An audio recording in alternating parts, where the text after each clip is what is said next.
Good morning, everyone. It is Wednesday, February 28th. One more day of February after this one because it's a leap year, in case you didn't somehow hear that yet.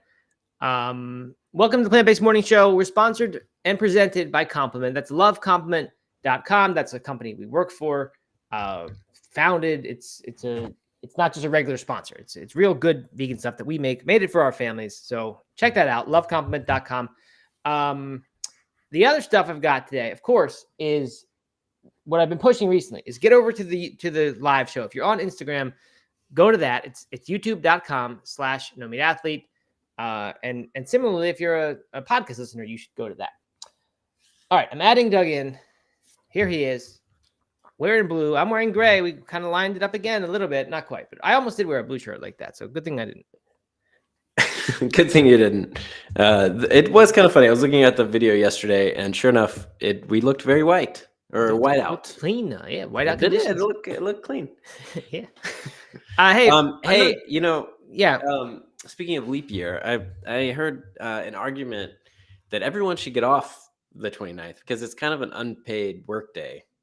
Right? I mean, when you negotiate your salary for you're talking about 365 days. You're talking about so many work days in that, and here I am having to work tomorrow.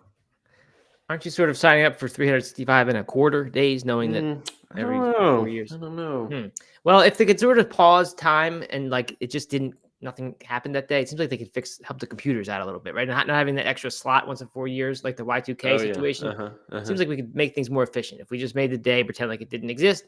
Everyone stays in bed, and that'd be perfect. But it's a good idea. Not in this world, I don't think.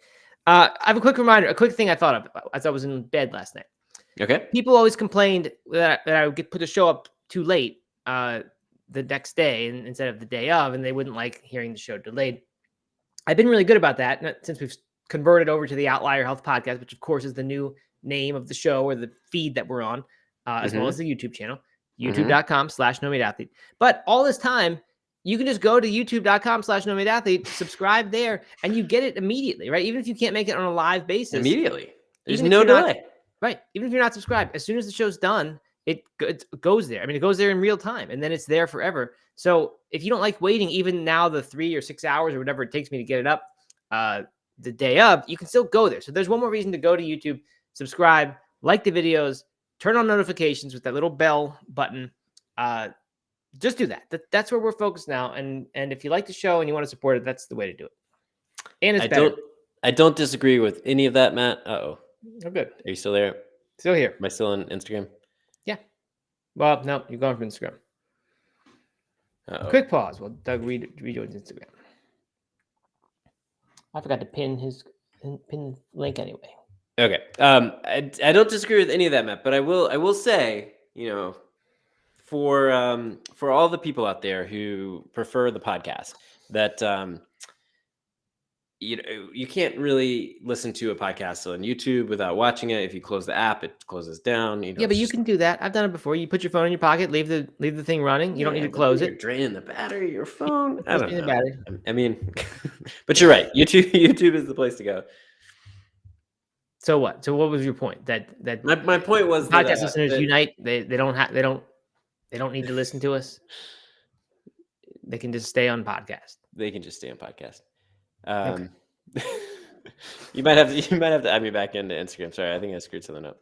Okay, I'll do that. Gary Luke is here live for the first time. Welcome, Gary Luke. Love first timers. Feel free to jump in, share your opinions, go head to head, toe to toe with Garuda Legends if he shows up and has some dissenting opinions. We'll see. Anyway, good morning to everyone who's here. Alex Turton, Mr. Jeffrey, Anne Marie, Stephen Dunn, Phyllis Hauser, Kate A.K. Rivercat, Larry Libby, and Big Meaty X Claws are here so far, plus some others who aren't commenting yet. All right. I got a little bit of news last night, Doug. I finally broke out the Trader Joe's tofu sheets that I've had in my freezer and really forgot about since I bought them. Must have been a month or two ago. Didn't know what to do with those things. They're actually called tofu. People call them tofu skins, but Trader Joe's calls them tofu sheets. I'm not sure what the decision is with that. I don't even know if it's the same thing because I've never had them before, but it seemed like it was the same thing, the way they're described.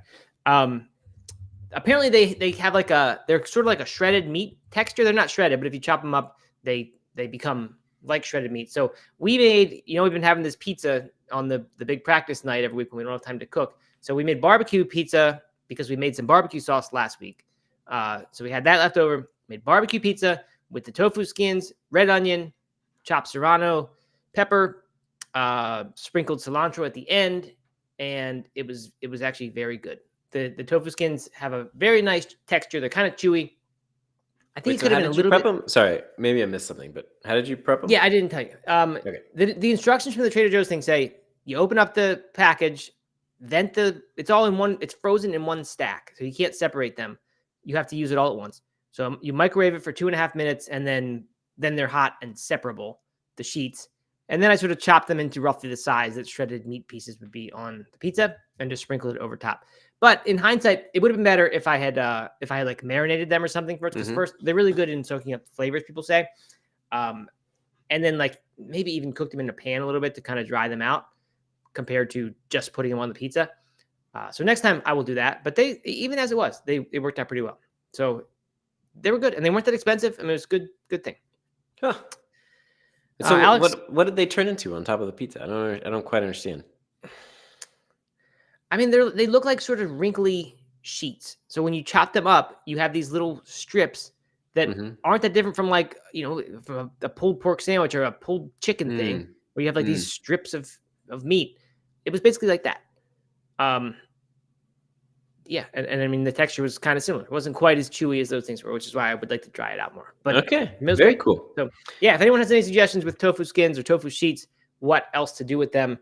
I heard stir fry is a common thing people do, so I'll give that a try next time I go get some at Trader Joe's. Mr. Alex asks if they're called yuba, if that's yuba makes. Yeah, I don't know what yuba is. Great pasta. I Googled it right now. Tofu skin is also commonly known as tofu sheets. Well, if I type in yuba noodles, it brings up tofu skins as the other kind of tofu skins called yopi, fujha, and yuba, as it's known in Japan. Okay. So maybe it's the same thing. This says yuba is soy milk skin formed during tofu making process. So yeah, I think it's the same thing. I never knew that. Never knew that was what yuba was. Oh, well. So anyway, new thing to try. Trader Joe's has it. I don't know if they're still like hard to get there like they were, but I didn't have any trouble getting them. All right, now Mr. Jeffrey's talking about Billy Talent. I thought it was America's Got Talent. Well, who's Billy? What's Billy Talent? I don't know who Billy Talent is. Is that a band? I don't. Oh yeah, they were talking about bands maybe or something. I don't know. Steven likes his pop punk. I know that. As do I. So we bond over that and soccer sometimes. All right, Doug. Anything else? What do you have today before we jump in? We got a bunch to get to, so no shame in jumping right in. But any updates from you? Anything going on in the Black Mountain world? I don't have very much. I was trying to think of something earlier today, but I don't have very much. So I'm gonna save a running update for later this week, maybe, or early next week. Okay. Yeah, that's about all I got. Good. All right. Sounds great. All right, then let's jump in. Got the music prepped. Big story, headline story of our show today, and that is that France has completely banned words like steak, sausage, and bacon for plant-based meat. We seem to discuss those a lot on the show. France is really where it all began for us anyway last year, talking about the France proposed labeling laws. A lot of states have kind of done different things, and different countries have done things. Usually it doesn't hold up or really seem to get anywhere. And like, as long as the customer is not confused, they kind of, let things go. But now there's a new decree in France. It will go live or into effect, I guess, in 3 months' time. And they're saying we can't use any more terms like filet, faux filet. You can't say it's a faux something, even though faux is a French word. and so is filet, I guess. Rumsteak. So this is all French words. Entrecôte, omelette. So what these mean is rump steak, rib steak, back steak, beefsteak, which means beef steak, flanchet, I guess, flank, steak, escalope, which means cutlet, and jambon or jambon, which means ham. So you just can't put these words on the package. You can't say it's a vegan this. You can't say it's not this. You just can't say that. So it's big trouble. 7,500 pounds or no euros for any operator that doesn't comply. I don't know for sure if this is like goes for restaurants as well, or is it just the company that, I guess it must. It's probably not just for the manufacturers, but the restaurants who are selling it on their menus as well. They can, some amount of plant protein content is permitted, like in bacon, 0.5% of it can be plant material, and that's fine. A cooked filet mignon can be 1% plant-based content. Chorizo sausage up to 1.5 and regular sausage up to 3%. I guess because regular sausage might have fennel seeds and other stuff or in like there.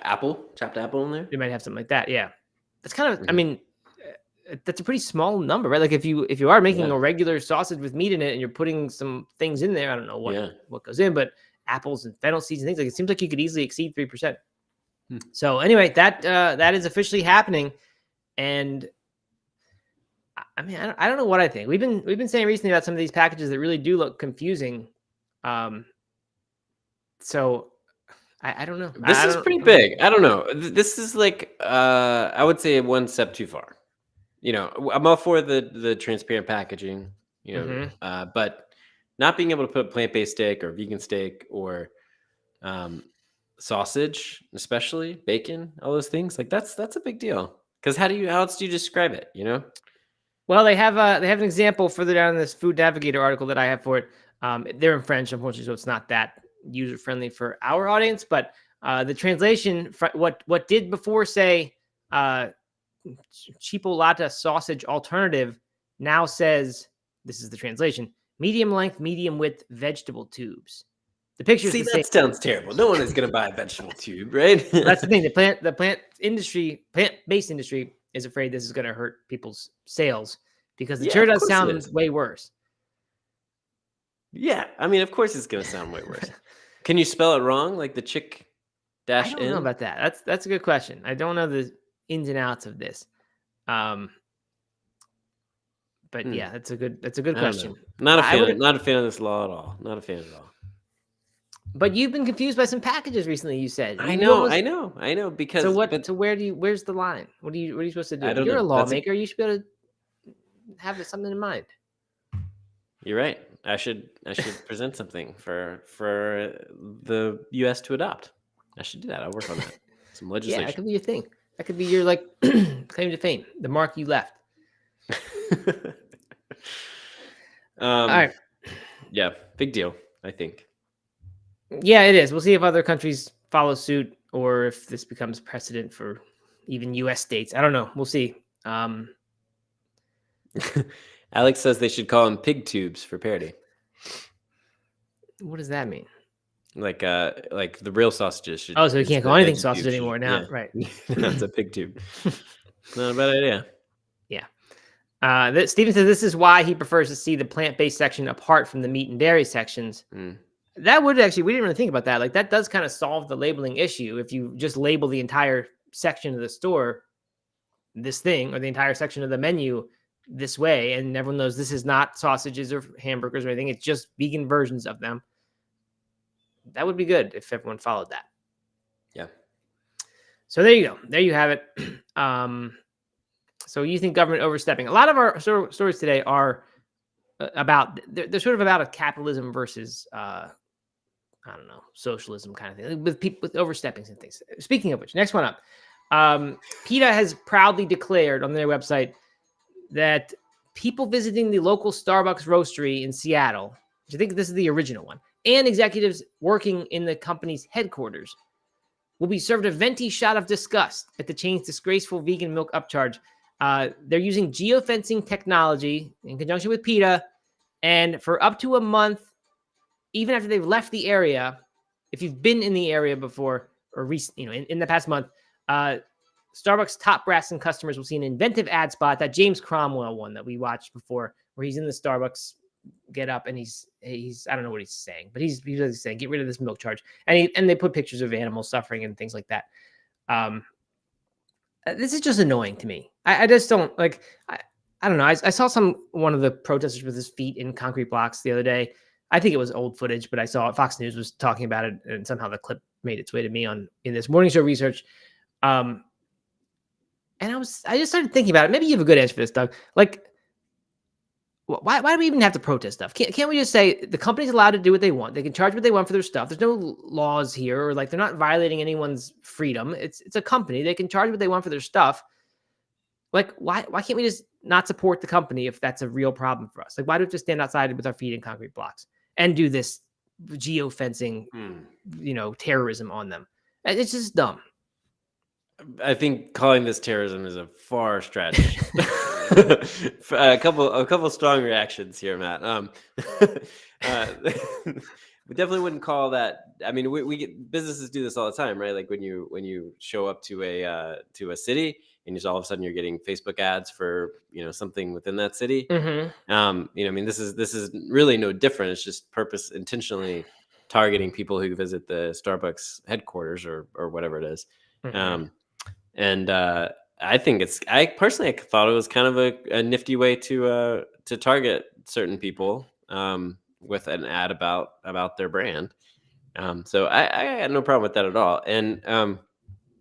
And of course we should be protesting. I mean, obviously you want to protest with your wallet, right? Like spend money at the places you value if that's important to you. Mm-hmm. But I mean, this is how social justice is made, is people raising their voice and getting people to back their cause and draw attention to certain issues. I mean, a lot of people don't know about certain issues until attention is drawn to it, and so companies can kind of hide behind the fact that they can get away with things because people don't know about it until all of a sudden someone makes a stink about it, gets everyone But nobody upset. has to know about this. If the vegan goes in the store and doesn't want to pay extra for the milk charge, they just don't go in the store anymore. Like everyone who, I mean, this cares one about is the like milk a charge knows. much less big a deal than, like, I don't know, using a factory that's child labor or something like that, right? Like, Yeah, but that's against the law. If things are, this is totally within the laws of this. This well, is just no, but it is not against the law for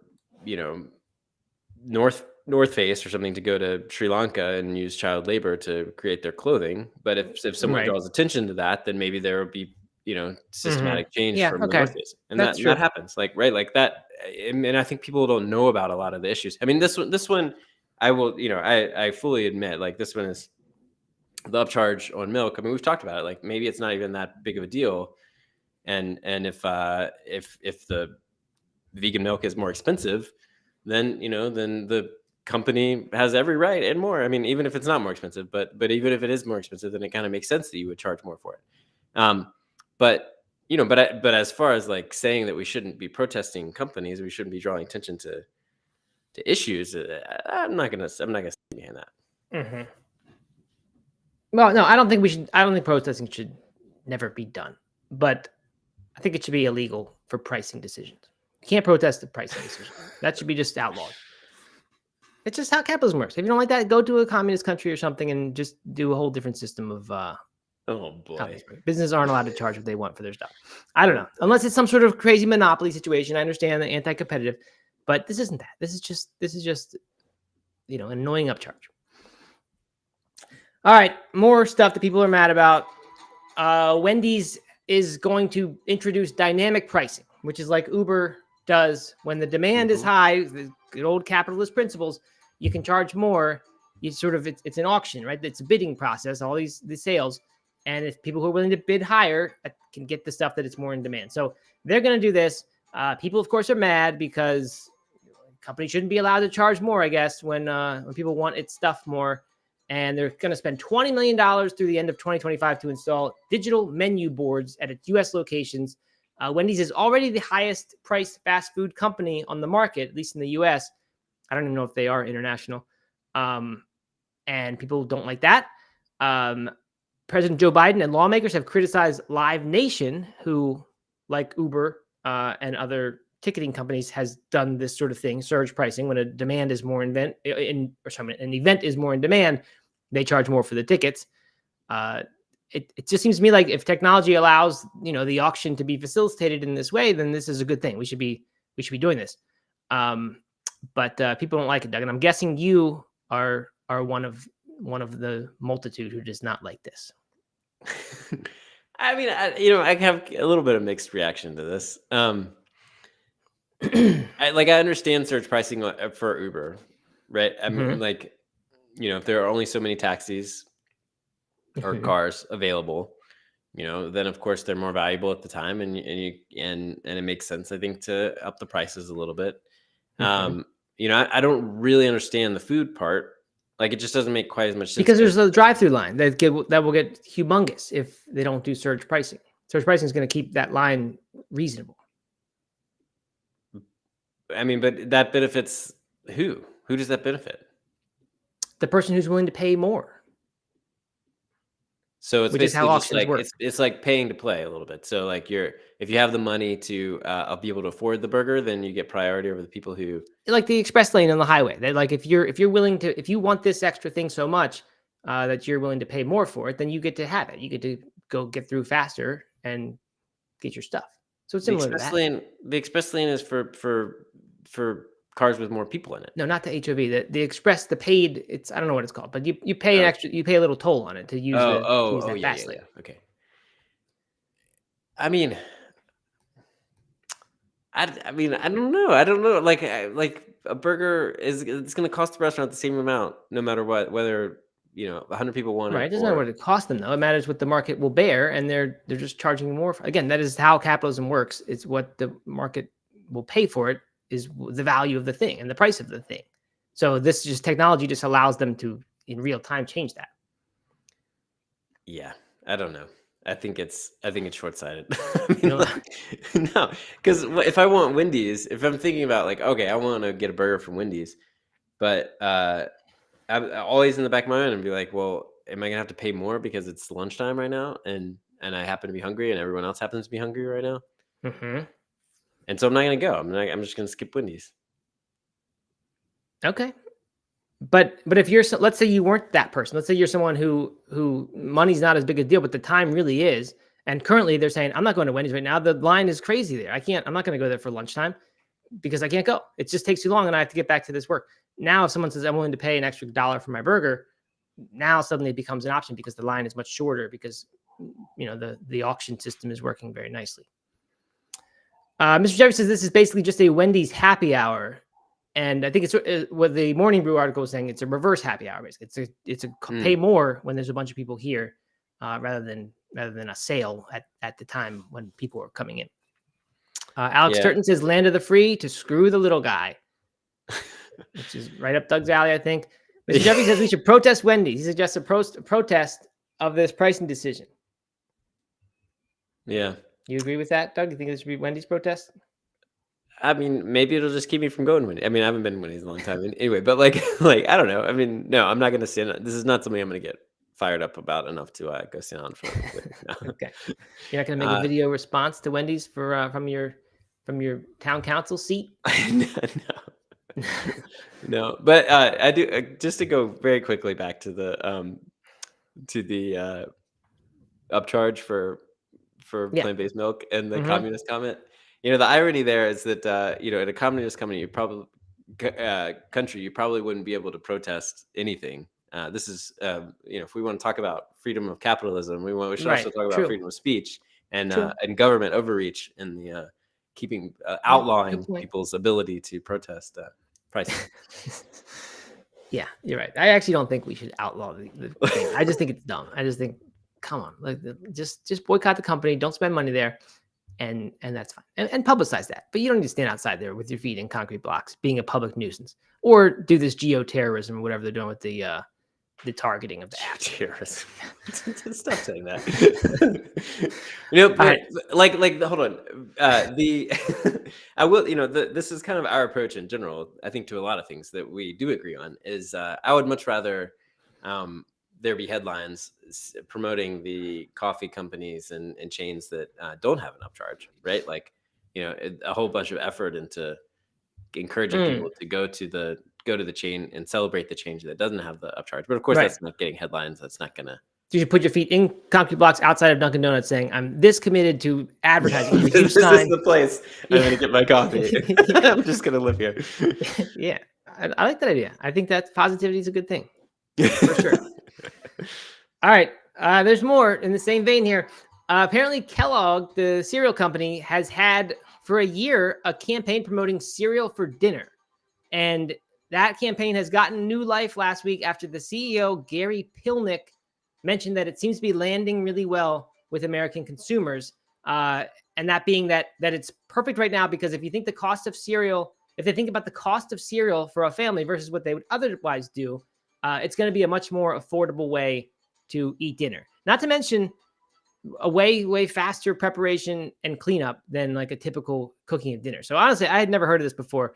I saw that people were very upset that he did this because he makes $4 million a year. And people were saying, well, is he doing this for dinner? Which is stupid, because he's not saying he's doing this for dinner. He's saying if you have a financial situation, it's not a bad idea. I thought I'd like to do this once or twice a week, have the whole family just eat some grape nuts with a banana in it for dinner. Like the cleanup would be nothing. The cost would be, here's the thing. I don't think the cost would actually be that much lower. But people are just saying like, those things are expensive. Right. The grape nuts are really expensive. That's the thing. I think if you get the sugary cereals, which is mostly what they're selling, maybe it's cheaper. I don't really even know. Are those kids cereals cheap? Or they? I don't know. Like I'm sure you can get the knockoff brands that are cheap, but like cereal's not cheap, especially the healthier cereal. Right. It's really not. So someone here said something. One of the comments. I mean, a lot of people are against this. They think it's wrong for the little guy. For these people to say let them eat cake, basically, and saying just have this cheap, nutritionless stuff because that's what you can afford. Someone says the family size cereal box is $10 with milk. That's $3 more. Normal cereal $5 to $8 per box. He said I could get a frozen family lasagna for that. And I think that's a pretty good point. Like I was thinking about this, seemed like this isn't the worst idea I've ever heard. To have a one night a week cereal night, that'd be just a great break from cooking. And I think the kids would even like it. I don't know, especially if we let them have like other cereals. But it's not really that cheaper and that much cheaper at all than like a well thought out cheap family dinner. I mean, I think so. So I didn't actually watch the clip, but I saw the headlines about this, and I think that the hate. And correct me if I'm wrong if you did watch the clip, but the hate is more coming from someone who makes a lot of money, a CEO of a large corporation making a lot of money, celebrating the fact that people can't afford a healthier option than just cereal. What do you mean celebrating? Just saying that it's working? Like saying that our campaign is working. Like this is good for us that people can't afford a healthier meal and they have to turn to a cheap cereal. Like, I think that's where the hate came from, more so than like it being a fun change of pace to to have cereal one night a week. Yeah, that's good. That's a good point. It is annoying. I mean, companies that can do well when most people aren't doing well, that's not good, right? They're especially if they sort of root for things to go badly so that they then make more profit. That's annoying, of course. So yeah, people don't like it. Some people who didn't think it was so bad, they said, this is what we did during difficult times in my childhood. There's no need to feel offended. And someone else says, have some Special K for dinner. That's healthier than McDonald's for dinner. And classic oatmeal without added sugar and some real fruits are even better. And like, this is stuff that we tell Doug to eat sometimes. We said before, you don't need to eat a square meal dinner. Like, if you just can't find something or don't feel like cooking or don't have anything that day, just have some fruits and, some whatever you have around. And like, it's probably going to be a healthier dinner than what you might think of as the classic big square meal. Yeah. I mean, like, okay. So, yeah, I mean, you're joking that you would kind of like to eat cereal for dinner sometimes. I mean, like, is it really that bad of an option? No, I don't think so. Because I think it prevents you from eating meal at night too. Good for sleep. It prevents you from eating a 1,000-calorie dinner, which is what I think a lot of people would do. And like, yes, it's not ideal nutrition probably for night after night after night. You'd want to mix it up and you want to get different stuff, but like on a given night, it's probably better for you to do that. I mean, I guess it depends on the cereal, right? And if you're adding fruit, that's another problem. Like it sounds like Special K might be the best option Kellogg's has, and I don't think that's healthy. I'm not really sure what's in Special K. I haven't looked in a long time. But like, do they have? I think Post makes grape nuts.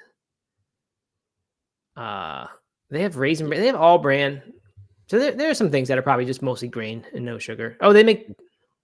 I don't know if they make the Ezekiel brand, but that stuff's coming up. That stuff's good. They might own that brand now. What about Cheerios? Do they make Cheerios? Cheerios have that that chloro whatever pesticide thing in them. It's illegal in the Yeah, but U.S. they're now. heart healthy. They do have the heart healthy stamp. I don't know if Kellogg's makes Cheerios or not. I think so. No, General Mills. Oh, okay. Yeah, I mean, yeah, like if you have the money to afford a decent cereal, a healthier cereal, to have some fruit, Funny. Right. It's fine. Like, it's funny. some You have fruit to or have the something money like to that do that you this, can throw on top. Right. A bunch of berries, bananas, stuff like that. A decent healthy milk, maybe fortified in something. Then yeah, it's probably not that bad of a meal. But if that's you, then you can almost certainly afford something else. Right. If you have the money for that, then you don't need to do this. You could do something else. But if you're not coming at it from the money point of view, I might implement this. I think it's a good policy. And here's the thing: it's not going to be that much cheaper than a cheap dinner, because we certainly make plenty of cheap dinners when we make the pot of beans and have that with a grain or whatever. That's not going to be much more expensive than this bowl of cereal will. But what it would do is it gives you one night a week when you don't do something different. And that's the thing. Like when we are in a pinch or whatever, that's when we'll order takeout and we'll spend $80 on dinner or something instead of, we won't spend 80, but 50. Or go make something that's like, you end up buying all these fresh herbs and different stuff, and you realize you just spent $50 or $60 for one meal, basically. Plus you got some extra stuff that's going to last a little bit longer, olive oil bottle or whatever. But that happens a lot to me, where like I think we're cooking a good deal, and I go to the store and it comes back and I've spent $40 or $50. I'm like, I could have done takeout for that. So this would at least prevent that from happening. It's one night a week that it doesn't happen, and you don't have to cook, and you clean up simple. I'm gonna do it. I'm gonna say one night a week we're doing this instead of pizza. Back in my non-vegetarian, non-vegan bachelor days, I did breakfast for dinner all the time, which would be like eggs and maybe a pancake or cereal or oatmeal or something like that. But like, yeah, I mean, that was a little bit more cooking, but definitely, I mean, not that much different than what we're talking about here. And actually, we're getting a lot of love for cereal for breakfast or cereal for dinner in the comments here. Allie says, I have literally eaten cereal for dinner my entire life, once or twice a week. Wow. Anne Marie says, I eat oatmeal for dinner every so often. Yeah, Alex, like I said, says lighter meal at night, good for sleep. So Stephen has a good comment here, which is grape nuts don't exist over here, but the name does not sound appealing. And I will tell you, Stephen, nothing about grape nuts is appealing, except for some reason I grew up eating grape nuts as like my main cereal. That's what with the cereal we had growing up. And I love grape nuts. I think that there's something very nostalgic about it for me. Yeah, I do too. It has like an odd salty taste, like savory almost. I think that the barley is somehow malted or something, so it's like a little more complex flavor than like just a regular old flake would be. But they are hard. They are like they're like kind of like rocks. They hurt your teeth. they they look a lot like cat food or dog food. If you're not a grape nut eater, then grape nuts are like your least favorite cereal, probably. Yeah, I think that's accurate. I don't know where the name came from. I just looked it up. I was thinking that they seem like the pits inside grapes, right? There's real tannic little seeds. They seem kind of like those things. Yeah, that's what it is. Well, no, that's one tale is that it got its name from its resemblance to grape seeds or grape nuts.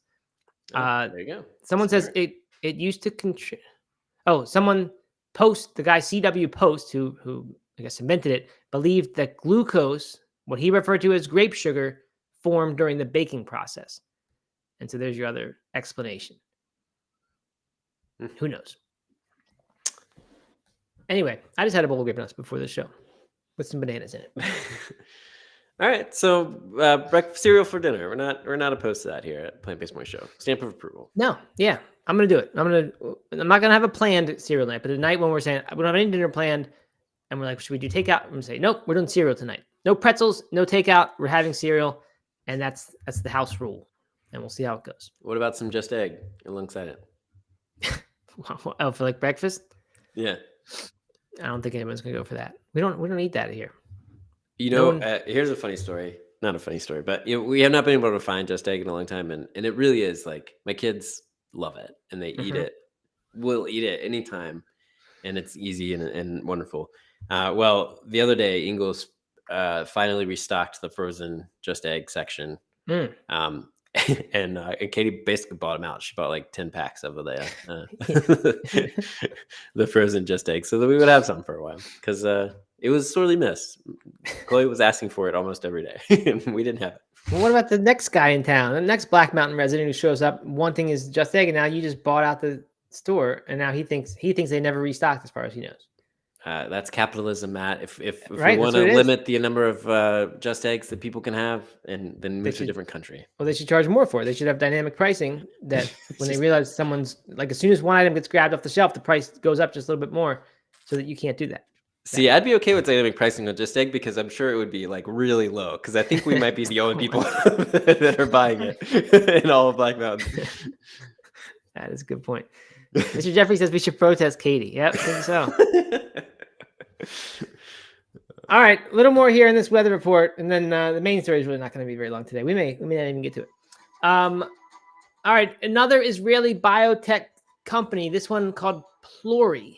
Pluri, used to be Pluristem. They've now launched Pluri AgTech, and what they are doing is growing sustainable coffee with plant cell culture to break away from traditional farming methods. We heard before about fake coffee made from barley and different things that was supposedly going to be pretty good, much more sustainable, but and kind of tasted like coffee and still had caffeine.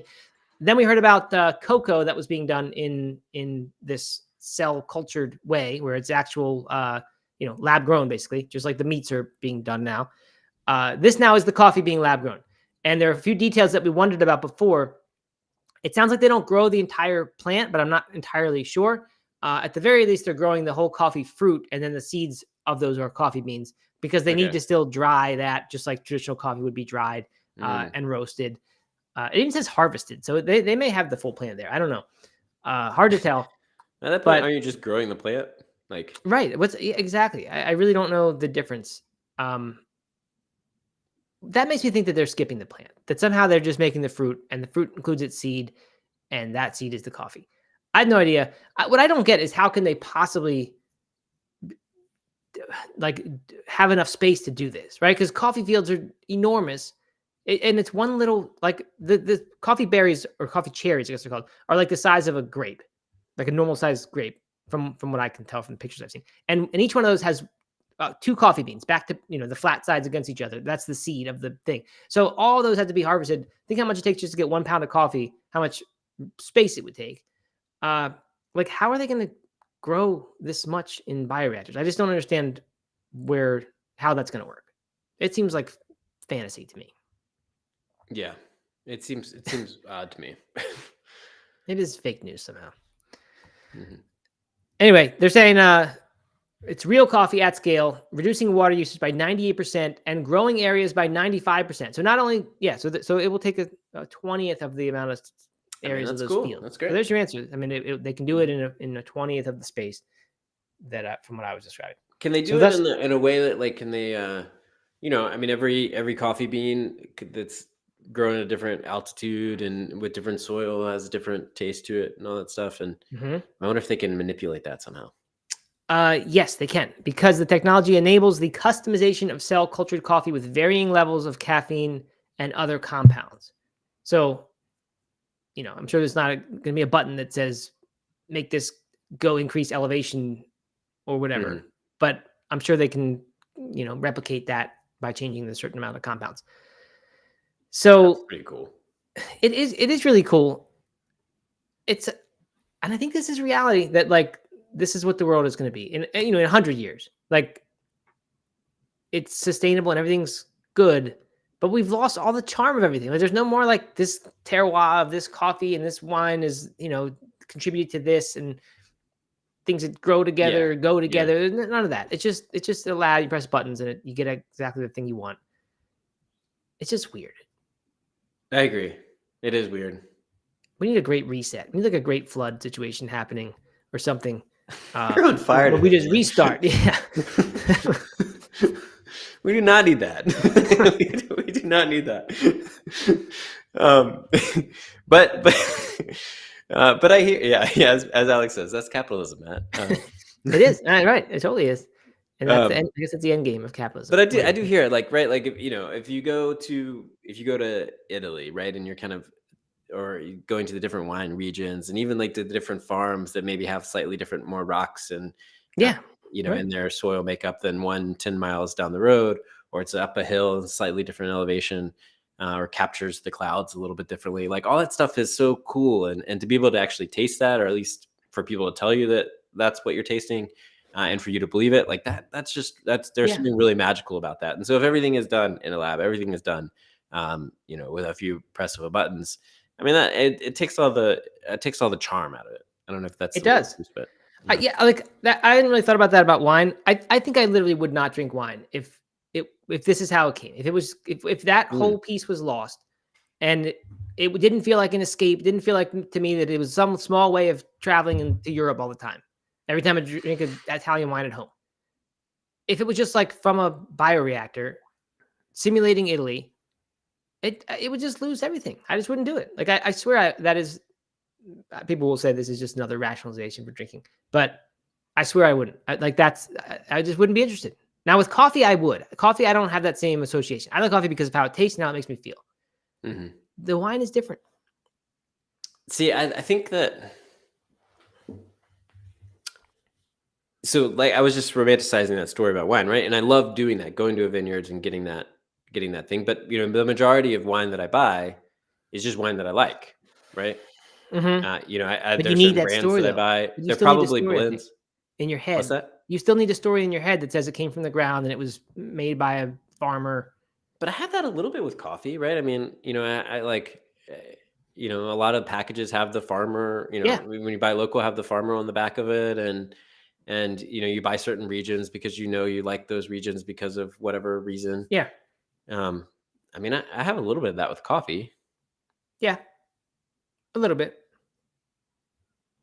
But for me, if I get a good tasting coffee, I don't care where it came from. Ultimately, like I'll pick African coffee because I like them better generally. But if I get one, and I have from this trade subscription thing, where they just pick them, and I don't care as long as it tastes good. I'm like, I like the story, I guess, that it comes from a farm, but I don't really care where. But what if you could manipulate? Like, what if you could fill out a survey and then, and taste a whole bunch of wines and like pinpoint little things that you like about each of them, and then you push a button and the perfect bottle of wine comes out, and you could have that every single time. Like, wouldn't that be great? Right. I guess it would. I think in the end it comes down to wine doesn't taste that good. It just does. It doesn't taste as good as fruit juice does. Like just good old sugary juice. It's that whole story. Like that's the whole piece of it to me, the whole thing. And so when you take that away, I don't. And that's what they're doing with a lot of those grocery store wines, by the way. Like they have all kinds of added flavors and things like that. Like they are pinpointing exactly what the American consumer wants when you buy something in an American grocery store. Mm-hmm. So that's not that different from that. And I must admit, I just buy grocery store wines, but I get them from Italy, and I feel like they're legit. Yeah, your $5 Trader Joe's wine, I'm sure, is like super legit. It is. They bottle the seconds from real farm wineries.